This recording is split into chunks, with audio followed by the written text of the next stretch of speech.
I det här avsnittet kommer jag att visa Mosul, Iraks näst största stad med cirka 1,7 miljoner invånare, som erövrades av ISIS sommaren 2014. 3 år senare befriades Mosul med hjälp av irakiska armén, kurdiska styrkor och internationellt stöd. Men återtagandet kostade tusentals människoliv och lämnade delar av staden i ruiner. Följ med när jag utforskar de mest drabbade kvarteren, där krigets tecken fortfarande är mycket uppenbara.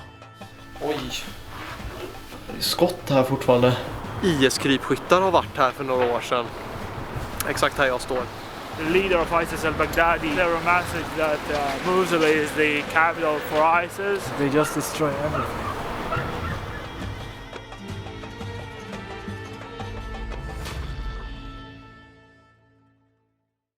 My fellow citizens, at this hour, American and coalition forces are in the early stages of military operations to disarm Iraq and to defend the world from grave danger. Torture was what the Al-Qaeda terrorists did to 3,000 Americans on 9/11. Another major piece of what America fought for in Iraq was lost today. Terrorsekten IS. Irak är en stat som löper stor risk att trasas sönder. Det ska bli blodigt, det ska bli en stor förstörelse, hoppas IS på. Ja, explosioner, krig och terror nämns ofta i samband med Irak. Och det är inte helt oförtjänt. Landet har under lång tid brottats med olika konflikter och en hänsynslös diktatur. Men hur farligt är det egentligen idag? Frågar man till exempel utrikesdepartementen i Storbritannien, Sverige och USA råder inget tvivel om att Irak anses som ett osäkert land. USA menar till och med att man bör förbereda både testamente och begravning innan man åker. Och för svenskar lyfter UD en extra stor risk att åka dit efter sommarens koranbränningar. Men sen IS besegrades 2017 har Irak blivit mycket säkrare. Något som fick mig att drömma om att våga åka dit. Till ett land som ännu inte förändrats av turism och globalisering. Så i vintras 2023 gav jag mig ut på mitt livsäventyr.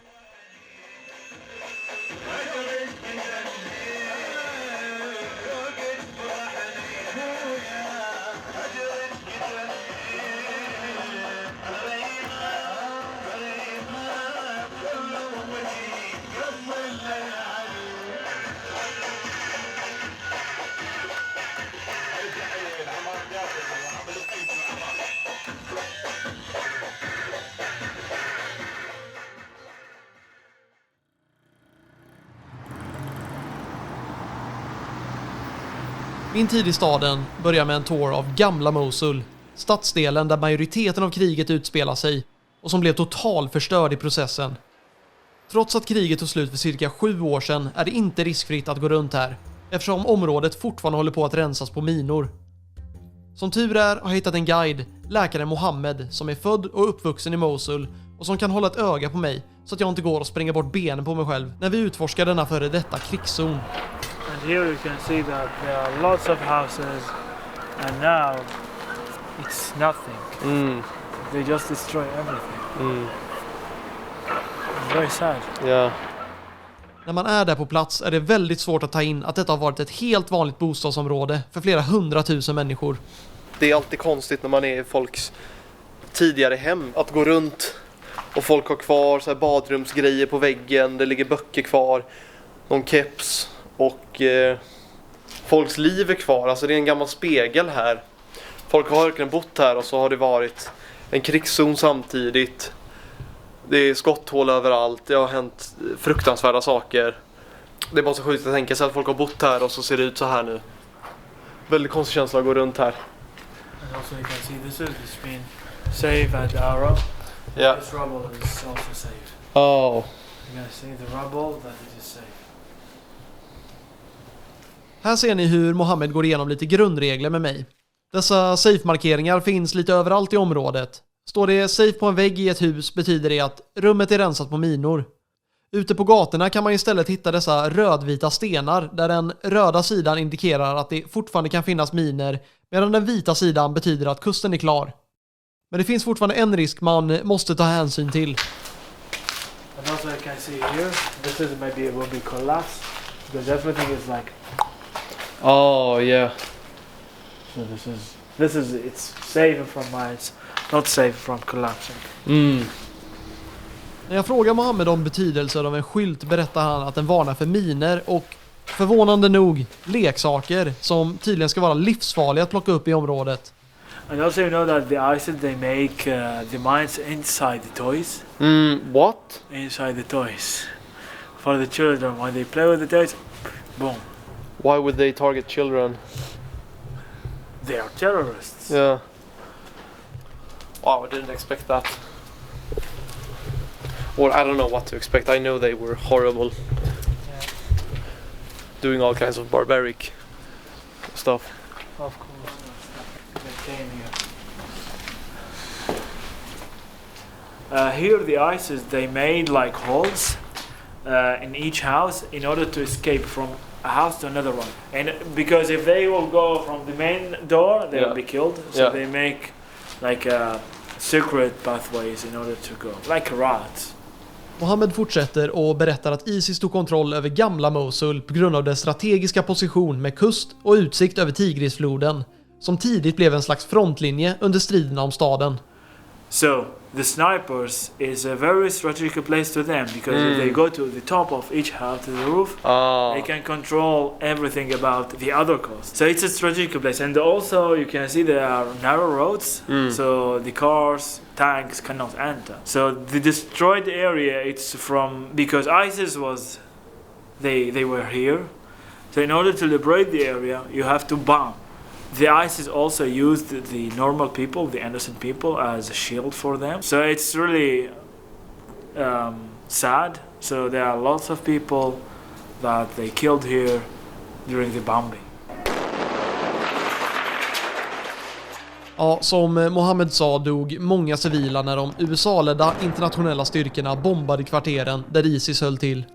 Flera källor pekar på att minst 9000 civila miste livet under de 9 månaderna det tog att ta tillbaka Mosul.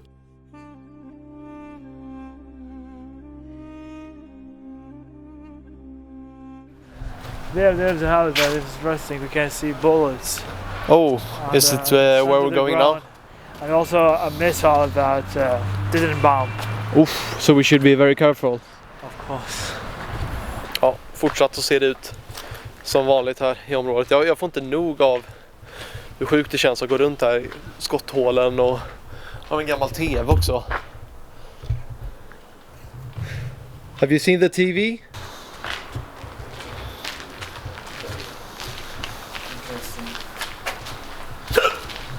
Oh, too much shawarma.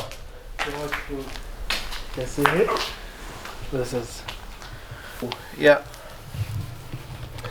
Där har vi den. You see on my screen? Is this right? Yeah. Did the rocket go through this hole? Yeah, of course. It made it this big hole without exploding? Yeah, without exploding. Wow. Ja. Ja, vi kan gå ner. Nere i källaren tar vi en närmare titt på missilen. Vi hittar även gamla skott och hagelpatroner. Och enligt Mohammed är det svårt att veta vilken av de stridande sidorna som ammunitionen tillhört. Those was working. That's not. Ja, de där får man ju inte med sig hem på flygplatsen, tror jag.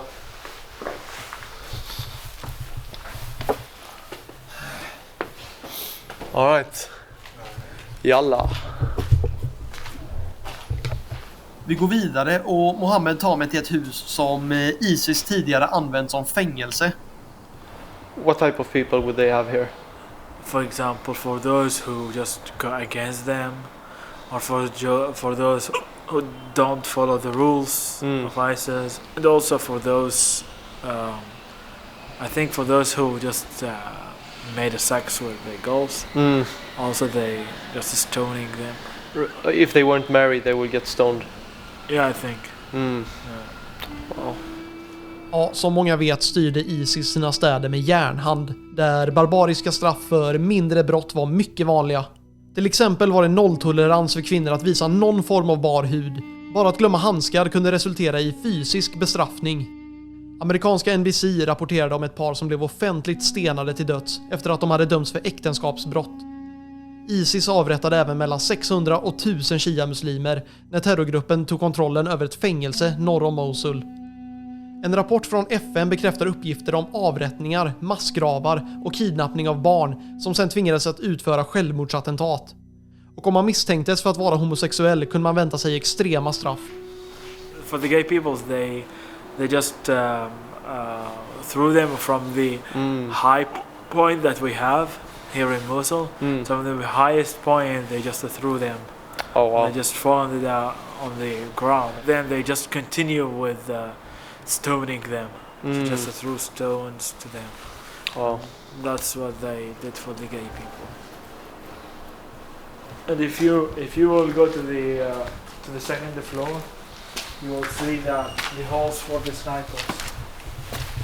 Oh, yeah. See here? The holes for the snipers. That they control the other coast. Oh. That's why I told you that ISIS took this place because it's a strategic place.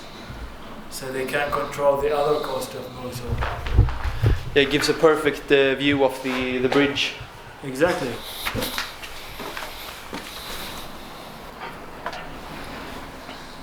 IS-krypskyttar har varit här för några år sedan. Exakt här jag står. Och det är väldigt konstigt att få vara här där de har varit och haft sin sista kamp för att behålla territoriet här. And here you can see that there are lots of houses and now it's nothing. Uppe på fängelsetaket får jag en överblick av ruinerna. Utsikten är såklart sorglig, men mitt i all förstörelse kan man se enstaka återuppbyggda hus. Som en inblick till hur området kommer se ut i framtiden. Men nu är det dags att besöka platsen där allt började. Al-Nouri-moskén. Härifrån gjorde ISIS ledare al-Baghdadi ett av sina första framträdanden på video. Från moskén kan man se hur han utropar Mosul som ISIS huvudstad och centrum för terrorgruppens kalifat och hur han kallar på alla muslimer att ansluta till kampen. 3 år senare, när ISIS insåg att de förlorat kriget, sprängde de moskén.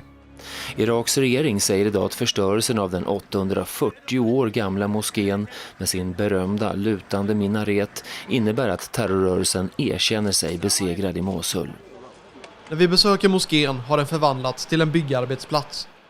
2018 startade UNESCO-projektet Revive the Spirit of Mosul. Målet är att restaurera Mosuls världsarv och delar av staden. Går man runt i området kring moskén kan man se att UNESCO kommit en bra bit i återuppbyggnadsarbetet och att gatorna återigen har fyllts med liv.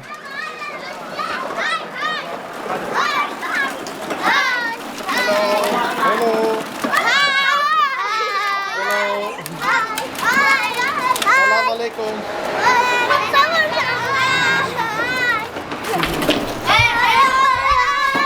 Sötungar. Hello. Okay. Bye bye.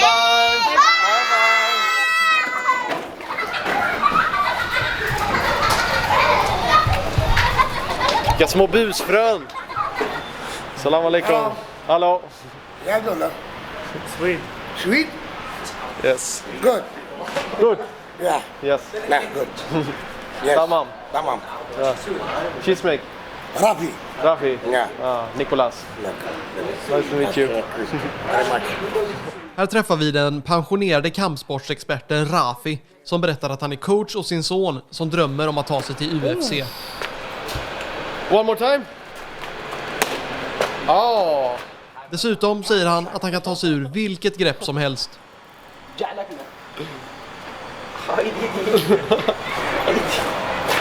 تمام. خلص المسدس؟ هي اقوى حركات ايش كنت تضربيه وبعدين هاي ما تضربيه. لا ما تضربيه. هسه هاي مسدس مالك. بس هذا لا هسه هاي مسدس مالك. هاي مسدس مالك. ايه اسكت بعد عنك. ما بعد المسافه؟ قصف علي يعني. شفت وين طلقه راحت؟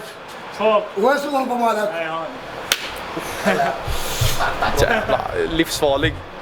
Jag hade fan varit stendöd. Medan jag står och tindrar med ögonen berättar Rafi lite historier för Mohammed. What is he saying? He saw lots of mines in the houses and he just he made lots of things in order to destroy them. He just cutting the wires. Wait, so he did it by himself? Yeah, by himself. No, like he wasn't employed to do it? No, just for himself, just for the other people to be in safe position. Is he like the protector of this neighborhood? Seems like this. Yeah.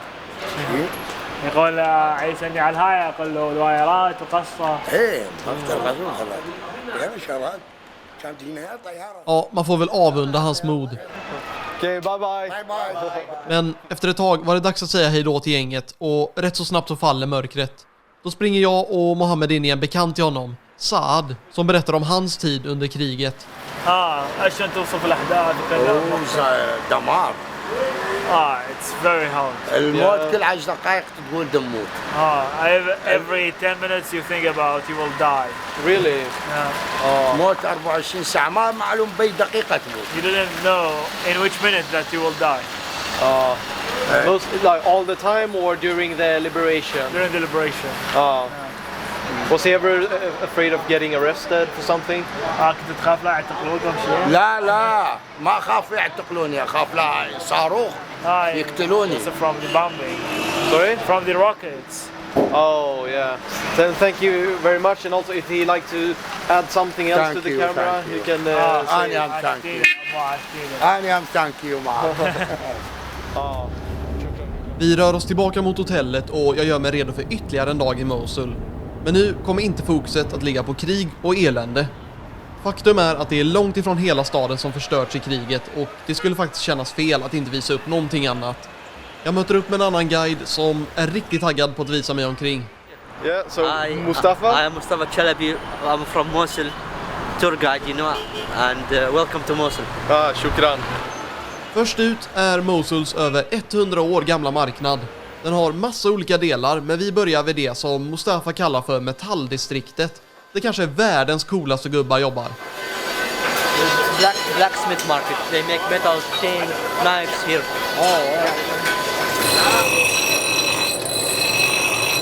What was this?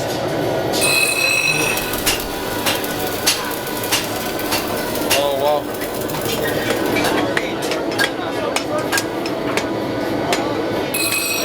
Det är kul att se dem slå på det där glödheta. Jag vet inte varför, det är bara som man har bara sett det i filmer typ.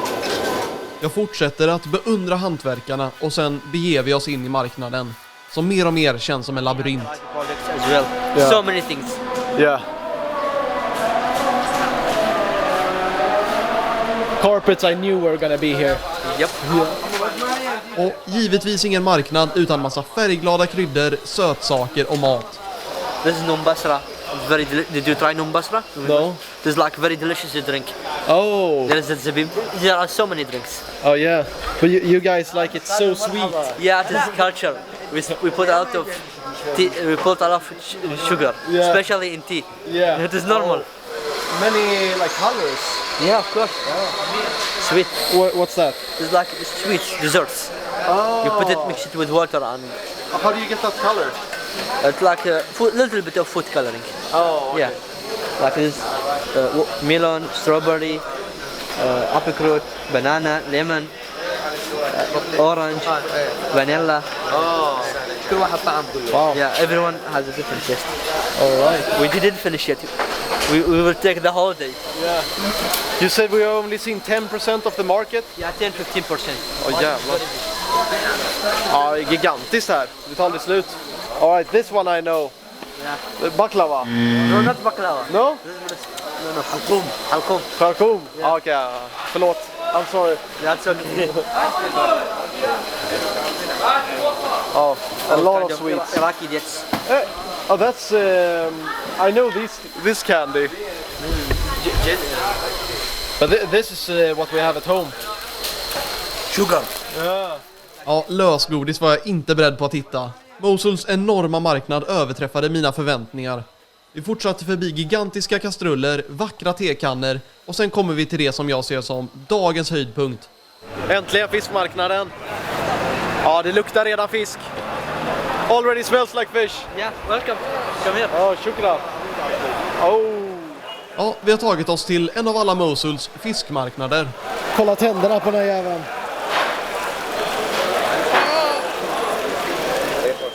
Ända sedan jag kom till Irak har jag velat käka landets nationalrätt, masgouf.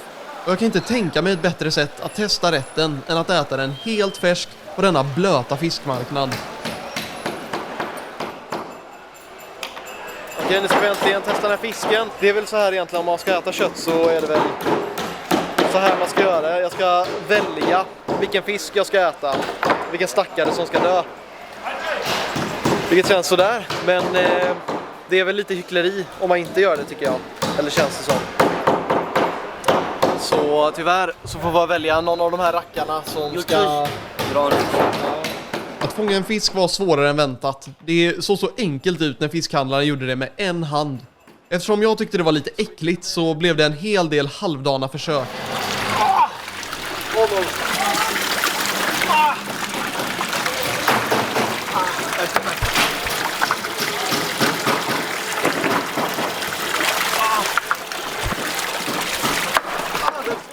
Så här höll jag på i över en kvart, men skam den som ger sig.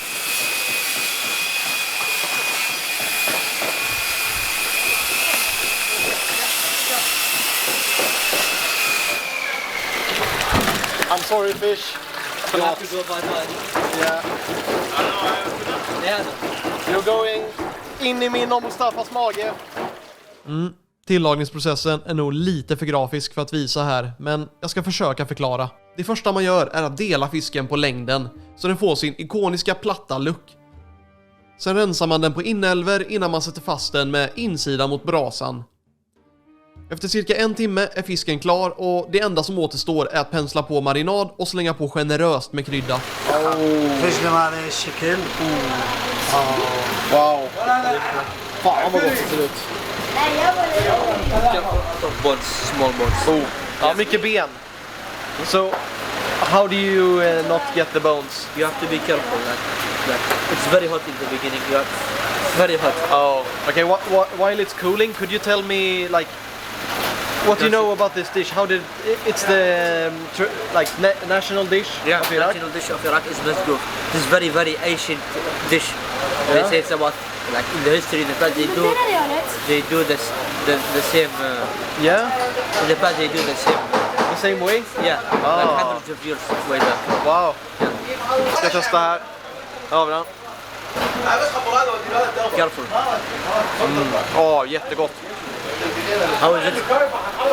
Very good. Väldigt gott är det.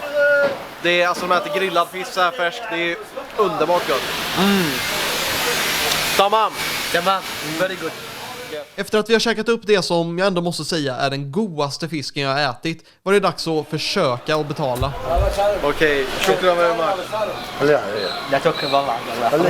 He say he will not accept it, the money. No, but we have to pay him. لازم ندفع له. يعني يقولوا لنا He طبيعتنا say it is our خليها على hospitality. حسابنا. We will pay for you. Like it's on like we will pay for this. He's really not going to accept the money? I don't know. كل ما تقبل الفلوس. بلا ناخذ فلوس بس Ja, detta är klassiskt Irak. Gästen är helig och ska inte betala. Jag brukar uppskatta gesten och gå med på att bli bjuden när jag till exempel ska köpa billigare grejer som vatten eller shawarma.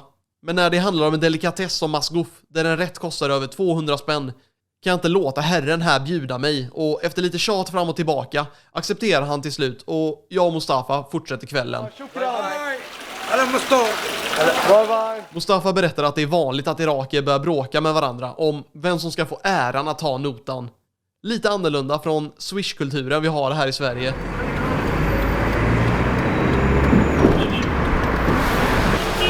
Shukran.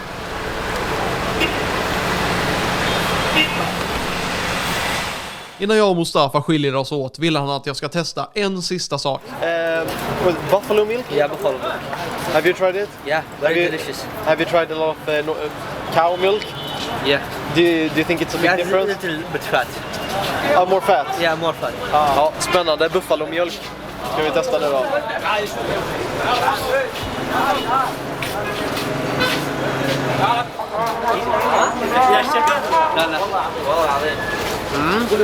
Fan är gott.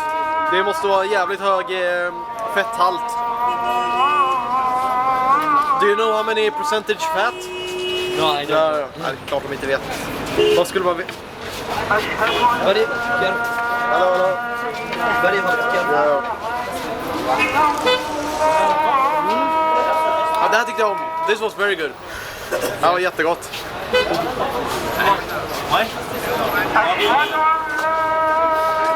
Are you gonna have some as well? Yeah. All right. Yeah, drink it, Mustafa.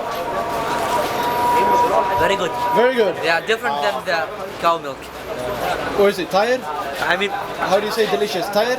tayyib. Tayyib. Tayyib. Tayyib. Yeah. Tayyib. Mustafa fortsatte att visa mig omkring och mata mig med diverse irakiska delikatesser.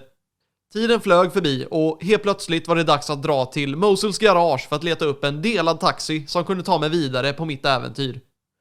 Mustafa hänger såklart med och ser till att allt går bra och att jag hittar en förare. Okay, garage. Okay, Mustafa. Yeah. We're coming into an end. I'm gonna miss you. Yeah, me too. Yeah. I miss you so much. One day, inshallah, you come to Sweden. Inshallah. Yeah. I will come to you or you come to me again. Yes. No difference. Delad taxi, som jag gjort många gånger innan. Gick åt helvete en gång. Står taxichauffören jämte och bara ballar ur alltså. Han sliter tag i min mobil och sen, alltså, vad jag märker sen, han nitar mig verkligen rätt i ansiktet. Men jag har väl lärt mig min läxa, antar jag, att man ska trippelkolla att alla är med på vart man ska någonstans. Med Mustafas hjälp hittar vi en taxi på nolltid och efter bara 20 minuter är bilen full och på väg ut i Mosul. När jag lämnar staden gör jag det med blandade känslor.